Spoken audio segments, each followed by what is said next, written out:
नमस्कार। YouTube channel maths era and civil engineering by RT Vyas एवं Teachment app की ओर से मैं आरटी व्यास यानी राजेंद्र भैया ji diploma second year third semester civil branch के उन सभी स्टूडेंट्स का हार्दिक स्वागत एवं अभिनंदन करता हूँ जिनको सब्जेक्ट कोड CE 3003 के अंदर बहुत अच्छी तैयारी करके A+ ग्रेड लेके आनी है।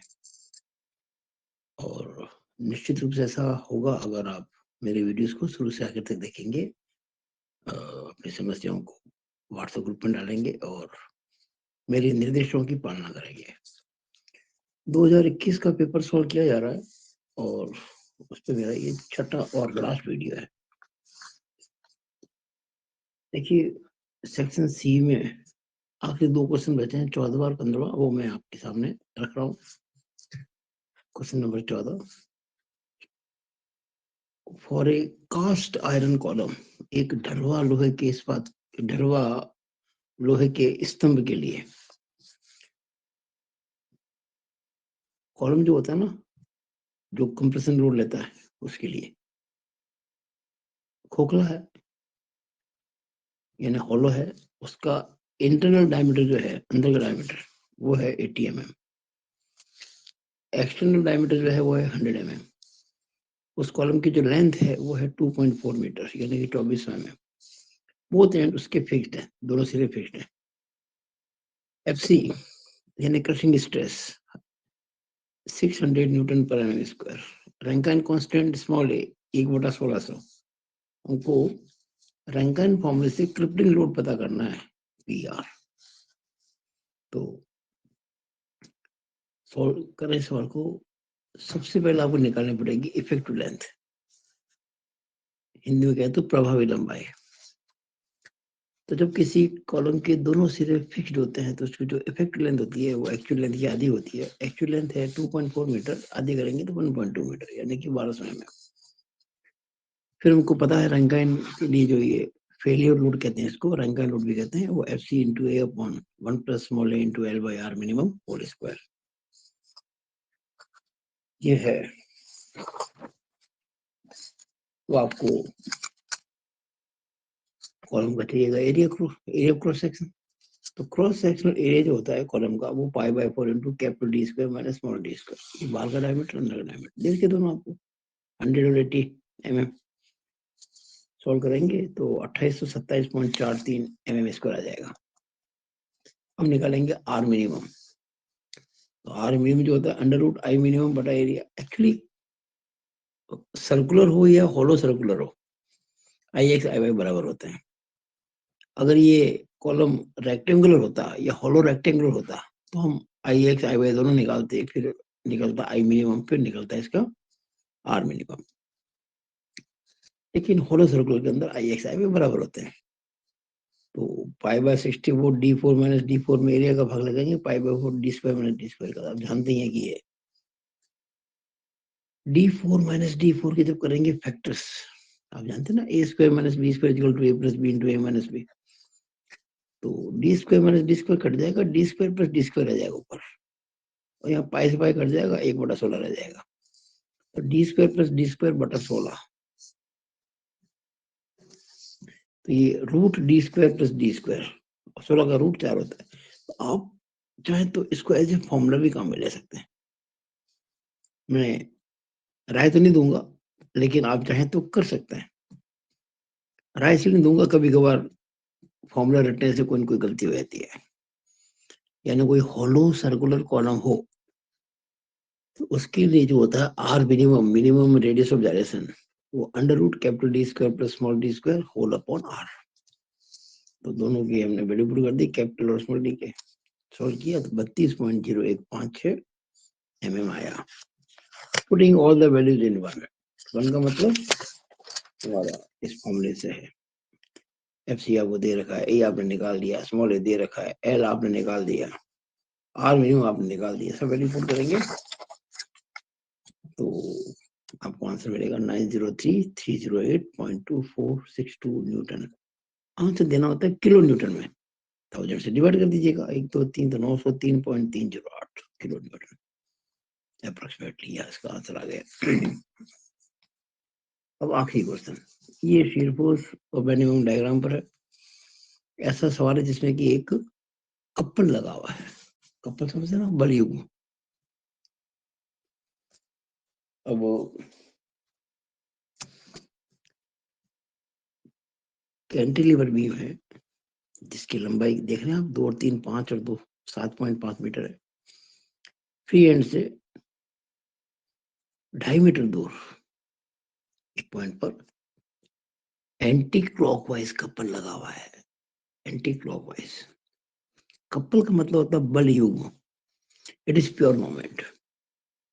जैसे हम जब बात करते हैं पॉइंट लोड की, तो जिस जगह पे पॉइंट लोड के कारण उस जगह पर शियर फोर्स में अचानक से चेंज आता है और एसएफडी में एक वर्टिकल लाइन आती है, उसी तरह से जब प्योर मोमेंट यानी कपल लगता है किसी पॉइंट पर, तो उस पॉइंट पर बेंडिंग मोमेंट के अंदर सडन चेंज आता है और बेंडिंग मोमेंट डायग्राम में एक वर्टिकल लाइन आती है।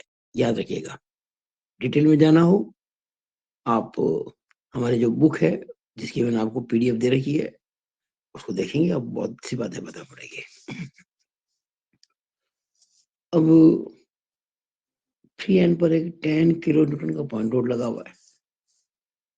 2.5 मीटर पर एक कपल है और वहां से 3 मीटर पर फिर एक पॉइंट लोड है और वहां से 2 मीटर पर एक फिक्स है। हमें इसके लिए एसएफडी बीएमडी बनाना है। एक आप ध्यान रखें कि जो कपल होता है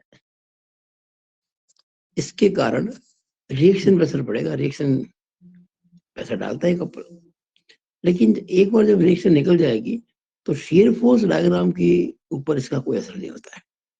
ये कपल कहीं पर भी बीम सेक्शन को उस जगह पर काटने की कोशिश नहीं करता है, केवल उसको मोड़ने का काम करता है, bending. It not creates any shear force. हालांकि इस कपल के कारण शेयर ये जो है ना रिएक्शन, ये वैल्यू चेंज होगी। हम अभी नहीं करना चाहेंगे। तो जब कभी भी कोई सवाल करना हो आपको shear force diagram, bending diagram का और कैंटिलीवर, आपको सबसे पहले ये जो फिक्स्ड एंड है इस पर सपोर्ट रिएक्शन और फिक्स्ड एंड मोमेंट, यानी कि ये जो आबद्ध सिरा है, फिक्स्ड एंड है, वो कितना सपोर्ट रेजिस्ट कर, कितना मोमेंट रेजिस्ट करेगा, ये पता करना चाहिए। कारण क्या, हम जब कैलकुलेशन करेंगे ना तो हम क्रॉस चेक कर सकते हैं आराम से। अगर हमको ये रिएक्शन नहीं पता होगी, ये रजिस्टिंग मोमेंट नहीं पता होगा, तो हम क्रॉस चेक नहीं कर पाएंगे। तो देखिए मैंने आपके लिए ये काम किया है। रिएक्शन भी निकालेंगे, फिक्स्ड एंड मोमेंट भी निकालेंगे। तो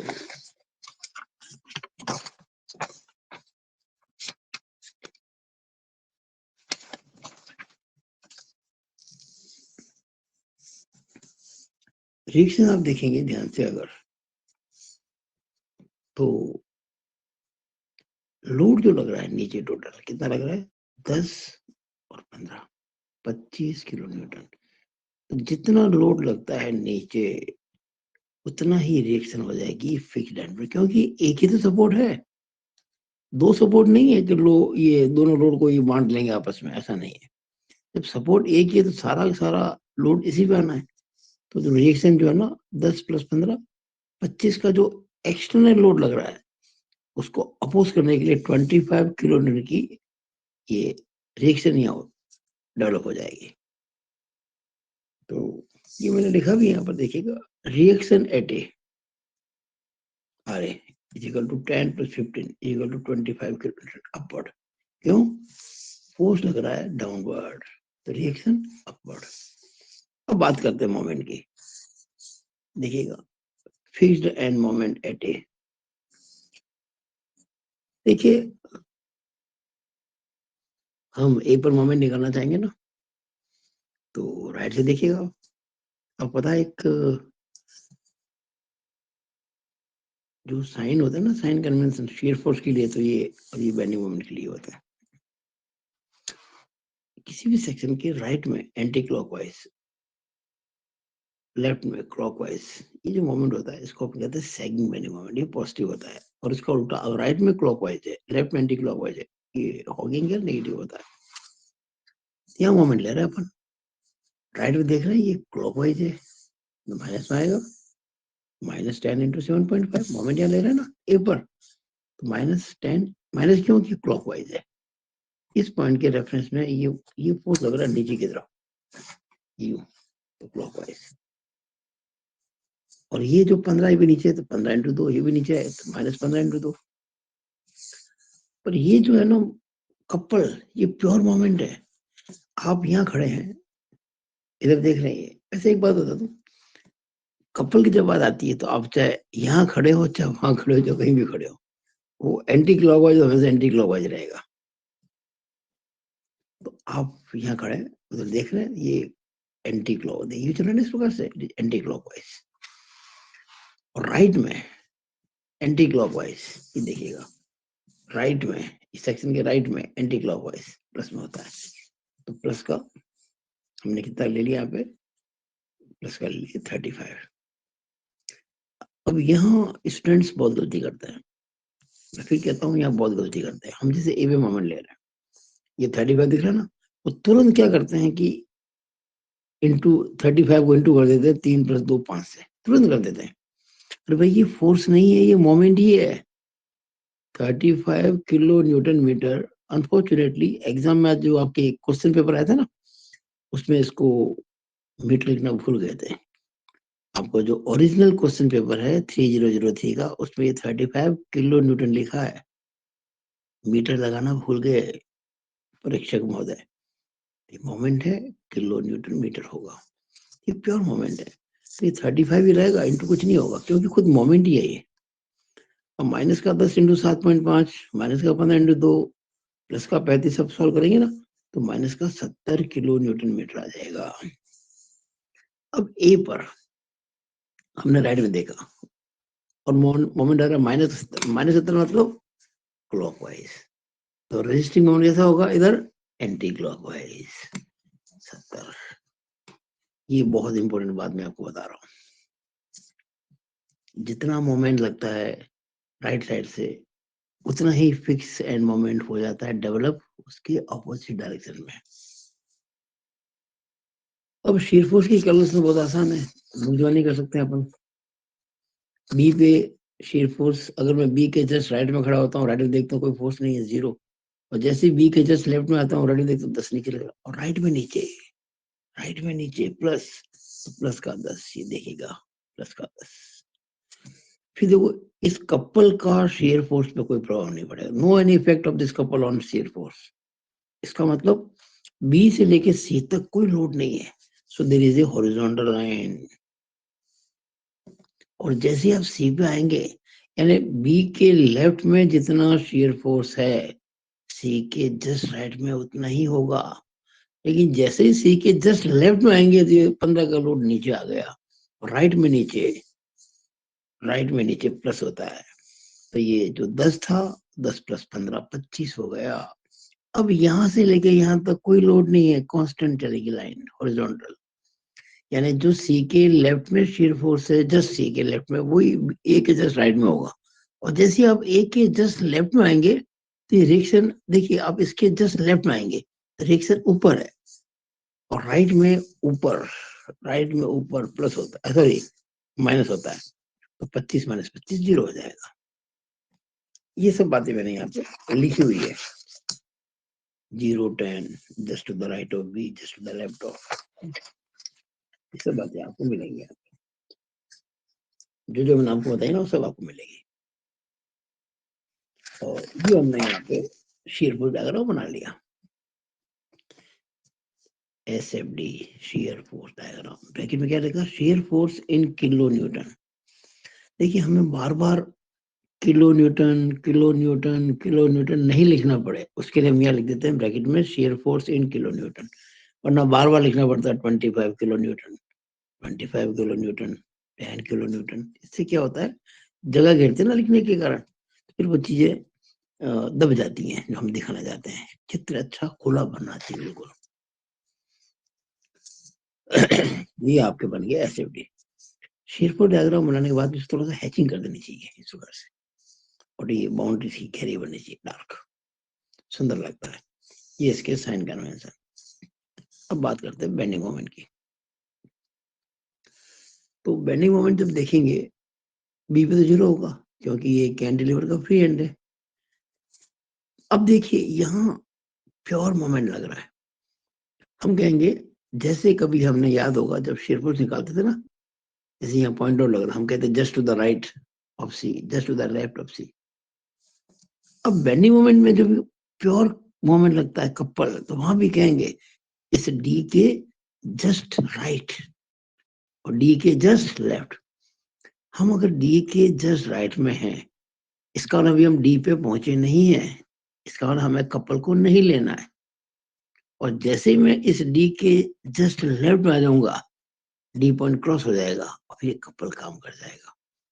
यानी हम एक बार तो इस 35 को इग्नोर करेंगे और जैसे ही डी को क्रॉस करेंगे इसको एकदम काम में लेंगे, तो क्या होगा, बेंडिंग मोमेंट डायग्राम में एक वर्टिकल ड्रॉप आएगा। There is a vertical line in BMD.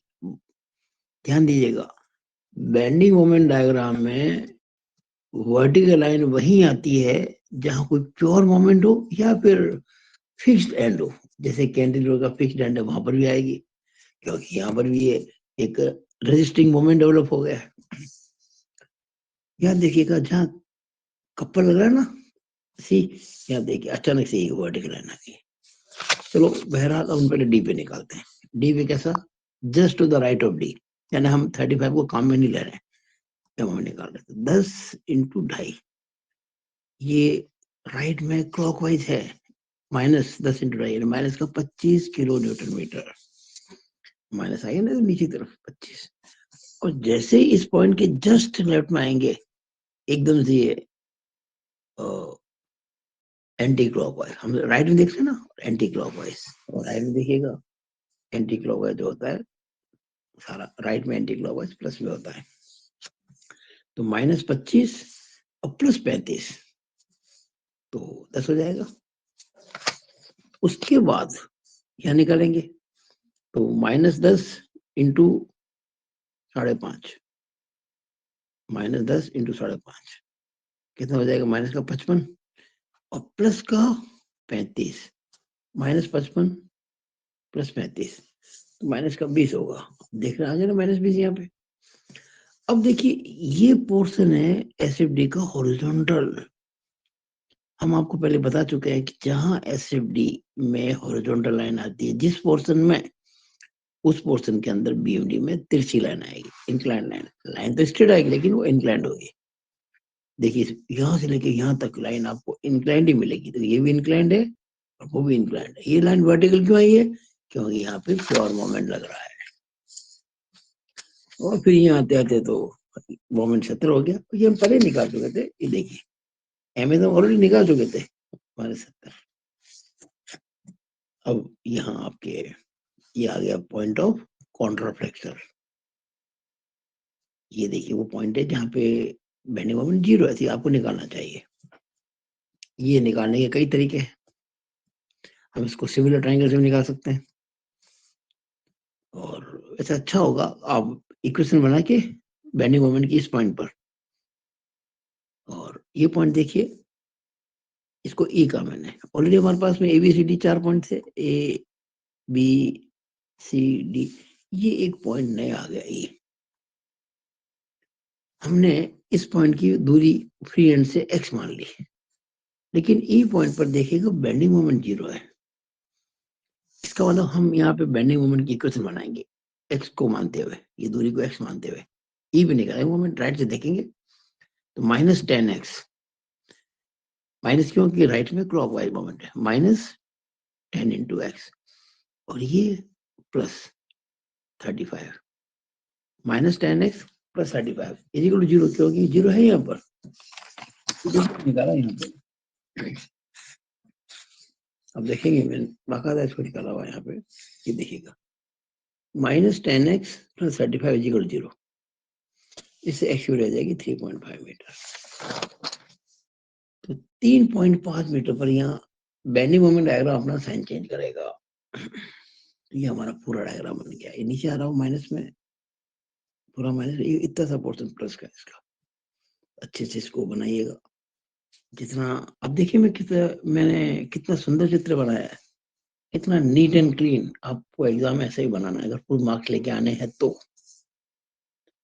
मैंने सवाल पूरा कर दिया इसका। आशा करता हूँ कि आप ये 8 नंबर का है, कितना आसान क्वेश्चन देखिएगा।